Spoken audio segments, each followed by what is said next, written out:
Hey there.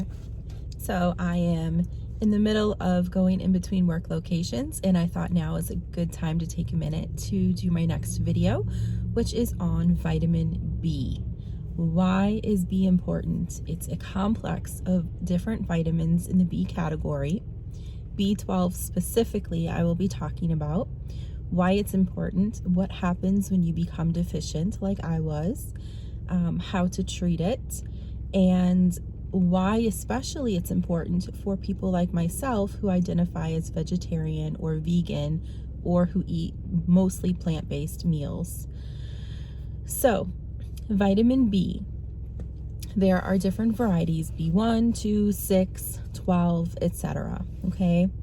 So, vitamin B supplements are for helping the body with energy, with mental clarity. It is good for nerve health. It is good for helping you to feel more awake and not fatigued. It's good for your blood. So when you become deficient, most commonly in vitamin B12, you start experiencing different symptoms. There's also other parts of the B complex that are good for hair and skin and nails. And a lot of times you'll see bottles that are labeled skin, hair, and nails to help with that. And typically they're loaded with parts of the B vitamin complex. So in my previous video, I had mentioned that I was once B12 deficient along with being vitamin D deficient. So when I found out, we tested both in my blood work and both came back low, of course. Now, this was something that I also knew during the years to supplement with, either with a multivitamin or I like taking those emergency packets. They're not just high doses of vitamin C, but they often have B12 and other B complexes mixed in. So I would do that to help boost myself. And sometimes I would feel a little bit better. But again, as mentioned in the last video, I had gotten to a point where the fatigue and low energy was just literally awful.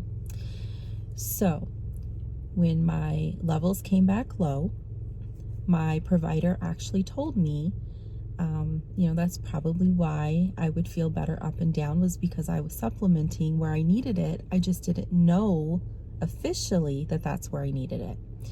So to treat B12 deficiency, you supplement with B12. So I was taking, I believe it was 2,000 milligrams a day. And I would do that with the vitamin D regimen I was doing for that 12-week treatment plan. And then again, 6 to 8 months later, when I got retested on vitamin D, I also got retested for B12 and my levels were normal again. I felt better. So vitamin B12 deficiency, not only can it cause fatigue and low energy, it can also damage your nerves, which means that you can start feeling numbness and tingling in your fingers, in your toes, in your extremities. It can also cause you to feel short of breath. B12 deficiency is also a type of anemia for those who go on to develop anemia. I'm thankful that mine did not get that severe. I do feel if it had continued going left undiagnosed for more years to come, or if I hadn't been intuitive enough to know to supplement periodically, then I could have been at risk for those other factors, and that would have been really much harder to deal with. It could have taken longer to heal, longer to treat the deficiency. So if you know that something's wrong, if your body feels off, if you're having any of those kind of symptoms, it is very important to have your doctor do a simple blood test to check your levels. It's the only way to truly know. So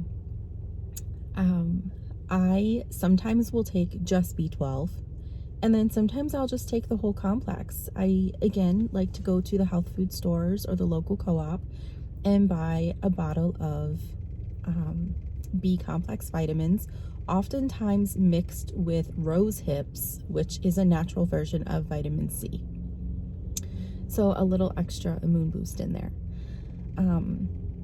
Now, taking vitamin B complex, I should say, includes vitamin B2, which is riboflavin. Okay, B vitamins are water soluble, which means that unlike vitamin D or vitamin A, your body does not hold on to them. So you can actually take excess amounts, and it is unlikely that you will harm yourself in any way. So vitamin B, along with vitamin C, being water soluble vitamins, those get excreted from the body. Your kidneys will excrete the excess and you just pee it out. Okay. Now, what some people don't realize, and what I learned when taking B complex my first time around with them, is that riboflavin, when excreted from the body, when your body is saying, hey, I've got too much here, I need to release it, it actually turns the color of your pee a bright yellow. Sometimes yellowy orange, sometimes what I like to call banana Laffy Taffy yellow. I mean, it looks radioactive. Okay, so don't be alarmed if you take a high dosage B complex vitamin and your body is just excreting out what it doesn't need. It's completely harmless. It will not hurt you at all. It is funny, I actually advised my sister with B complex as well as my son. He's an adult, and they both were like, wow, you're right. You know, it really does. It turns it so yellow, very bright. Now, if you're just supplementing to supplement, you can take one every couple days. I mean, it doesn't have to be daily, especially if you're taking a higher dosage complex of the B vitamins. Obviously, drinking extra water to hydrate yourself will lower the concentration of the urine, and it will clear out that extra yellow in color. But if you don't, and you just don't want to see the excess coming out, just wait a couple days before you take it again and let it clear from your body, and then do another dose. Sometimes I will take it every day. Sometimes I'll wait, I'll take it a few days, and then I'll just kind of let it clear for a couple days. So I know that I'm getting enough though.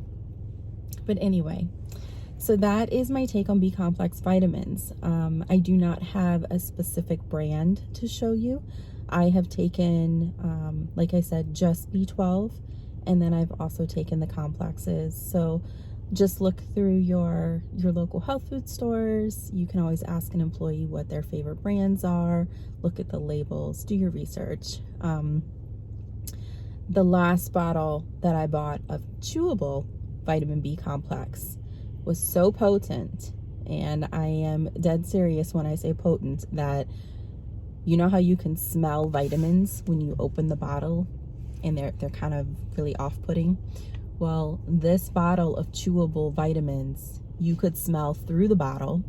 Not only that, was I kept noticing a really funky smell in my bedroom. And I finally realized, because I kept that bottle on my shelf in my bedroom so that I would remember to take it every morning when I needed to. I finally realized when I kept getting closer to the bottle and smelling it on the bottle that it was releasing that vitamin smell into my bedroom. So that's where the funky smell was coming in. I had to get the bottle out of there. It was just too much. So I actually ended up buying a new bottle of B complex vitamins in capsule form, but vegetarian capsules. So again, no gelatin, no animal byproduct. And I'm taking those now. And the powder in those capsules, of course, is very bright yellow. So where does B12 come from? This is something that I don't know if a lot of people realize. So we think of B12 coming from animals, right? Because of eating animal meat. That's actually an indirect way of getting it. So B12 is actually found in the soil. So you would think that we get enough from the soil, right? From the earth, but that's actually not the case. So when we grow our vegetables and they're soaking up all this B12, what do we do when we garden or we farm and we prepare our vegetables and our potatoes and everything that comes from the ground. We wash them. We wash the dirt away. So we're not actually getting the B12 that those vegetables actually grew in. However, the animals then eat all of the vegetables, the vegetation, the farming supplies, all of that. The animals are consuming. That is how they're getting B12 into the meat that people eat. They're absorbing it into their bodies, okay? So when you decide to be plant-based, like I am as a vegetarian, and I don't consume animal meat, then it is very hard for me to get enough vitamin B to continue being absorbed day by day, year by year. So I eat products that are B12 fortified. I eat foods that are naturally B12 sourced. There's also a supplement that you can use in your food called nutritional yeast. And this supplement, some people use it to make vegan cheese. It's got like a cheesy, nutty flavor. It's a powdered flake kind of consistency. And you can mix it with cashews or with plant-based milks or whatever you'd like to blend like a cheese sauce if you want. Typically, I just sprinkle it in my food and cook it in. So if I'm making homemade macaroni and cheese normally with actual cheese, or if I'm making homemade mashed potatoes, maybe a homemade rice dish, vegetable enchiladas sometimes I'll make, I will actually just sprinkle the nutritional yeast in there and mix it in. And then I know that then I'm consuming it and I'm getting that little extra boost of B12 and other minerals that are found in nutritional yeast. And you can read all that on the label too. I'm not a fan of the flavor directly. It's just kind of an off, kind of like I said, kind of a nutty flavor. It's not terrible, it's just different, but I prefer it cooked in. Some people might want to just sprinkle it on salads and just enjoy the direct flavor of it. It's whatever works for your taste buds. So definitely experiment and see what works for you on that. But nutritional yeast is a great source. If you're not good with taking pills or capsules, or don't like the taste of chewables, because sometimes you might get a chewable that's not very tasty, especially the vitamin B complex, they're not very tasty. There are sprays that you can actually do of B12 alone for sure. I don't know about a B complex, but B12 definitely, that you can just spray in your mouth. Those are good too. So again, whether you are deficient or you just simply want to supplement for a boost in energy and a boost in your immune system, B vitamins are easy to supplement with. They are harmless. It is hard to overdose on them. I mean, don't go crazy taking like 10,000 milligrams a day or anything, but if you took 2,000 milligrams a day every day for as long as you wanted to, it's not going to harm you, because again, you're going to excrete it from your kidneys, whatever your body is not using. So low energy, additional fatigue, tingling, shortness of breath, the potential risk for anemia, feeling like you can't stay awake all the time, feeling weak or achy. Those are all signs of a vitamin B deficiency. They're also signs of vitamin D deficiency in some ways. So they're similar as far as what they do to make you feel off balance and not yourself.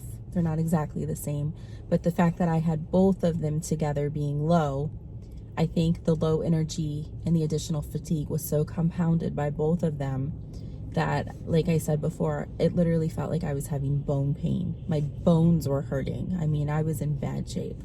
So, and some people get the shortness of breath and the tingling and the pins and needles sensation and the numbness. So pay attention to your bodies. See what works for you. See what you need. And if you have any questions on it, ask your doctor. Ask your holistic practitioner if you have one of those. Go into a health food store, ask around for supplements, do your research. That is something that I strongly suggest for everybody always, because I have been left undiagnosed in the past several times for different things, and I have learned through the years that doing your research is the best thing you can do for yourself, because you are your best advocate. So advocate for yourself, get the information you need, and find the supplements that work for you. Take care.